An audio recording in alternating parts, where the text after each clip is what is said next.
केन्द्रापड़ारे दारुण दुर्घटना लुणा नदी ब्रिज रु गली पड़िले महिला मिलुनी संधान।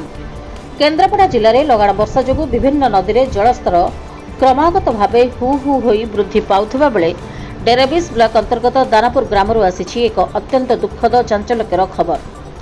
लुणा नदीर बन्या जल देखा नदी स्रोत में भासी जाइछंती जणे महिला। निखोज महिला जनक दानापुर अंचल गौतम दास स्त्री मनोरमा दास बोली जଣାपड़ी।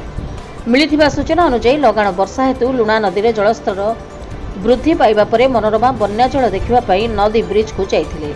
तेबे ब्रिज उपरे थिबा समय कौनसी कारणवशत तांकर गोड़ खसी जिबारु से सीधा सड़क नदी भितर को गली पड़िथिले।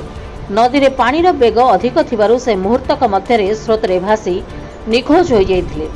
घटना संपर्क में स्थानीय लोके तुरंत स्थानीय पुलिस प्रशासन को खबर देइथिले। खबर पाई पुलिस तुरंत घटनास्थल रे पहुंची परिस्थितिर समीक्षा करबा सह उद्धारकारी टीम को डकाइथिला। उद्धारकारी दल नदी रे निखोज महिला को खोजिबा पाई व्यापक अभियान चलाइछंती। तेबे खबर लेखाबा सुद्धा निखोज महिलांकर कोनोसी संधान मिली पारि नाही। नदी रे प्रबल जलस्रोत प्रवाहित होइतिबारु उद्धार कार्य रे गुरुतर बाधा सृष्टि होइतिबा जଣା पड़िछि। एही अभावनीय घटना पर दानापुर समेत आखपाख अंचल रे गभीर चिंता शोककूल परिवेश सृष्टि होइछि।